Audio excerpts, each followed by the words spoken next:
Hi guys, ito po si Master Ang.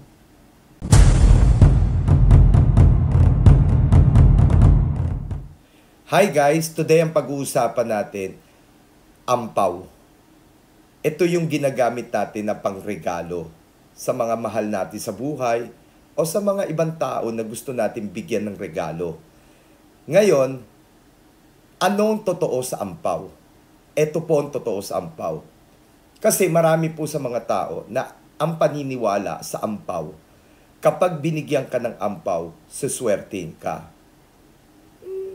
Okay din, pero alam nyo ba, base sa pag-aaral ko, bilang isang punsoy expert, mas lalo tayong sinuswerte kapag ikaw ay nagbibigay ng ampaw. Kasi yun naman talaga ang totoong paniniwala, na kapag ikaw ay nagsishare ng blessing, mas pinagpapala ka. Halimbawa, may mga tao gumagamit ng ganitong klaseng ampaw. Okay, maraming klase po yan, no? Ayan, mga ampaw. May mga iba naman, ganitong klase kung gamitin yung ampaw. Okay, ganito po. May iba naman, nagbibigay ng ampaw, ganito po.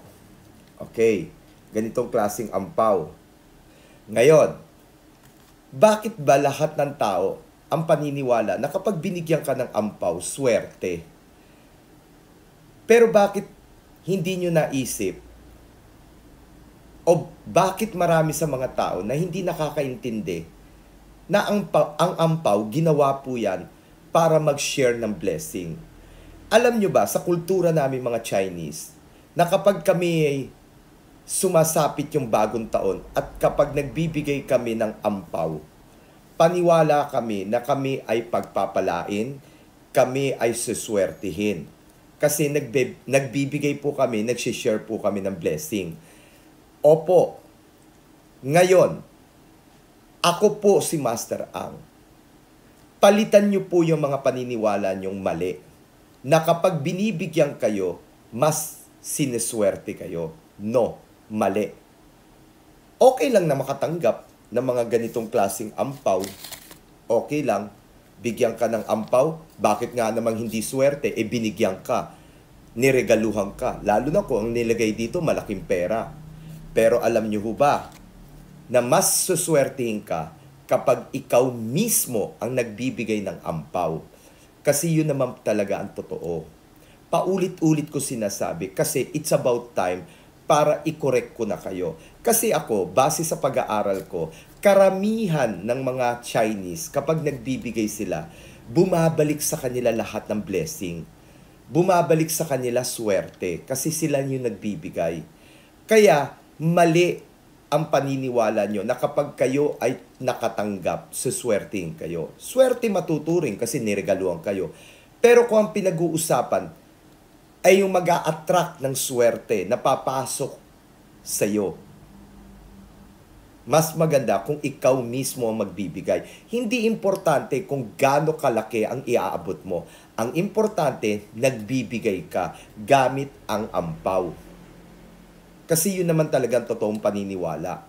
Kaya sa lahat ng mga tao, itinatama ko na po ang mga paniniwala niyong mali. Share your blessing. Yun po talagang totoo. Para nang sa ganon, bumalik sa'yo ang swerte. Kumbaga sa good karma.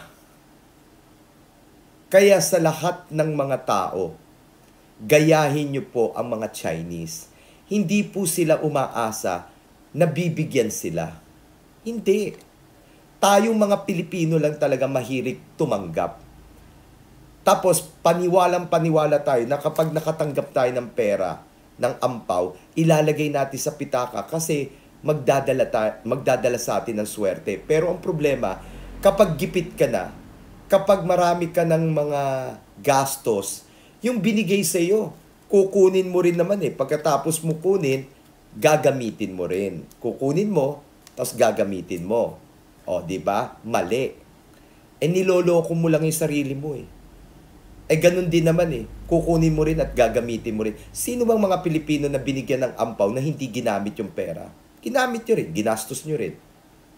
O, di ba? So, nakatanggap ka nga, sinuwerte ka nga, pero yung pera mismo na nakalagay dito, ginamit mo rin. So wala na. So anong swerte sinasabi ninyo? Isang araw lang kayo sinuwerte kasi nakatanggap kayo ng ampaw. Pero mali kayo. Kaming mga Chinese, pag nagbibigay kami, ang iniisip namin, hindi namin iniisip na may babalik sa amin. Ang lagi namin ginagawa, binibigay namin galing sa puso namin.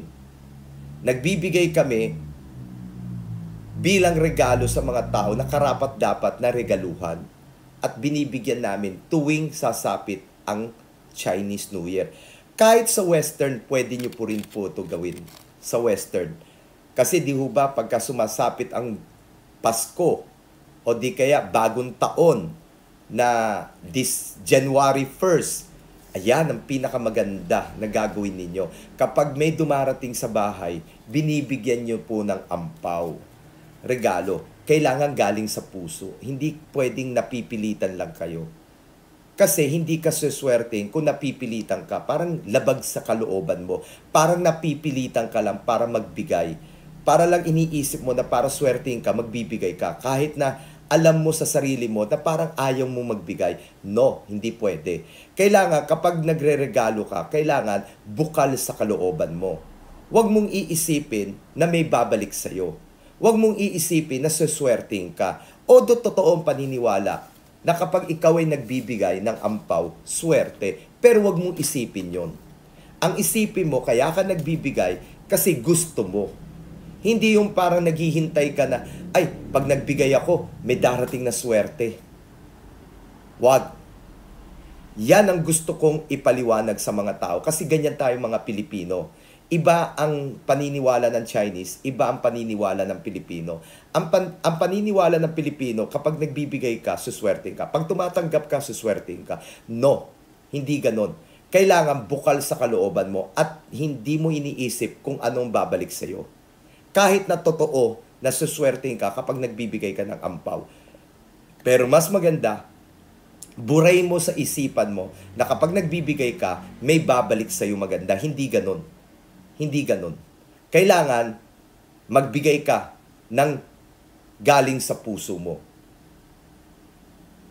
At maniwala ka sa akin. Doon papasok ang swerte. Kasi marami sa mga tao, mali ang paniniwala. Mali ang paniniwala ninyo. Kaya dapat lang po itama na po natin. At sa lahat ng mga tao, okay? Kapag sumasapit ang Pasko o bagong taon, kailangan salubungin nyo ng maliwalas ang mga mukha ninyo. Kailangan pag nagbibigay ka, galing sa puso mo, hindi yung parang napilitan ka. Kasi karamihan ng mga ninong at ninang, aminin na natin, tayo mga Pilipino nagtatago. Hindi naman lahat. Hindi lahat. Kaya lang po, mali po ang paniniwala nyo na magtago. Huwag nyong tataguan ang mga tao na pumupunta sa bahay ninyo. Kasi the more na tinataguan ninyo, the more na mas hindi maganda ang papasok sa inyo. Bakit nyo tataguan? Pwede naman kayo magsabi ng totoo. Kung talagang hindi nyo kaya magbigay ng malaki, sabihin nyo. Kung ano lang ang kaya nyo, yun lang ang ibigay ninyo. Hindi nyo kailangan mag-pretend, hindi nyo kailangan magpanggap na mayaman ka at marami kang pera kaya ka nagbibigay. Magpakatotoo tayo. Lalo na ngayon na mahirap ang buhay. Naiintindihan naman tayo ng mga tao eh. Kahit na mga kumpare ninyo, kumare ninyo, at kahit sino pa sa mga kamag-anak natin, lahat tayo ay dumadaan sa matinding pagsubok dahil po sa pandemya. Kaya wag po tayo magpapanggap na kung ano yung pinapakita mo na hindi totoo. Kailangan magpakatotoo ka. Kasi pag nagpapakatotoo ka, lalo na pag sumasapit ang Pasko at sasapit ang bagong taon at totoo ka, maniwala ka, lahat ng darating sa buhay mo ay totoo. Totoong swerte, totoo lahat ng blessing. Pero kapag nagpapanggap ka, maniwala ka sa akin, lahat ng darating sa iyo ay hindi totoo. Sa maniwala ka o hindi. Ako, alam nyo, ganito lang. Bilang isang punsoy expert, lahat napapansin ko. Pinag-aralan ko.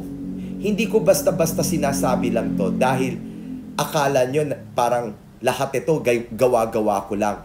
para bang sinasabi ko na katulad din ako ng iba na makagawa lang ng content, may mailabas lang na video, ganun na lang. Hindi po. Nagsasabi po ako ng totoo. Hindi po ako katulad ng iba.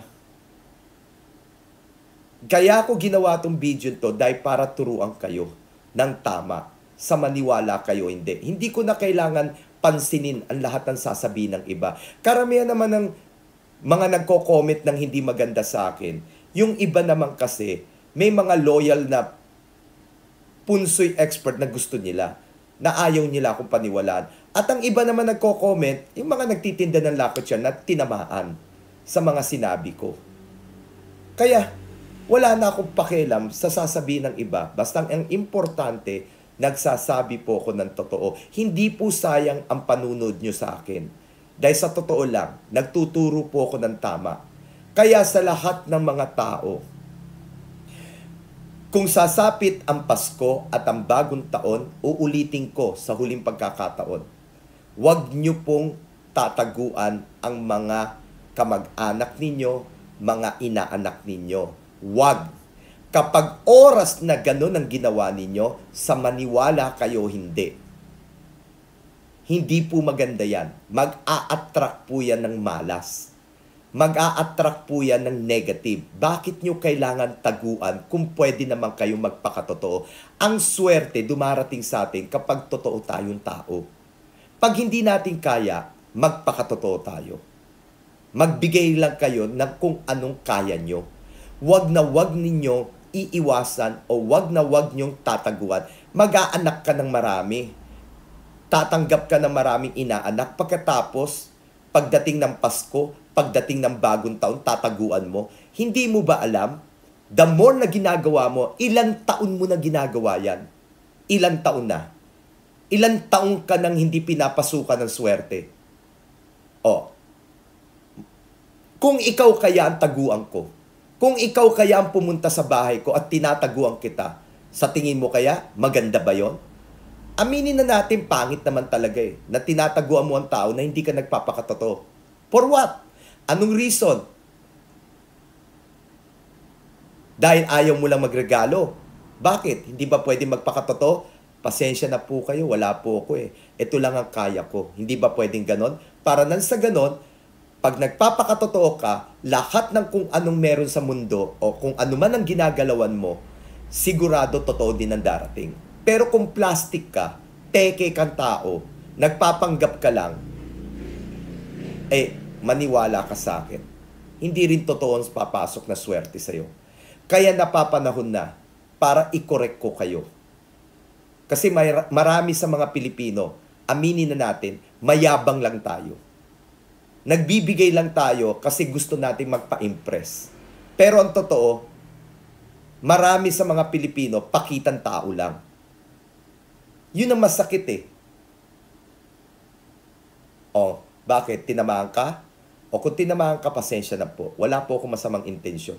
Nagsasabi lang po ako ng totoo. Ganyan tayo mga tao. Minsan, mahirap sa mga tao ang magpakatotoo.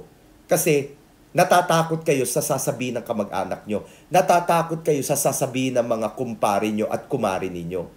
Kaya tuloy, may nagagawa ka na napipilitan ka para magbigay lang ng mga regalo gamit ang ampaw.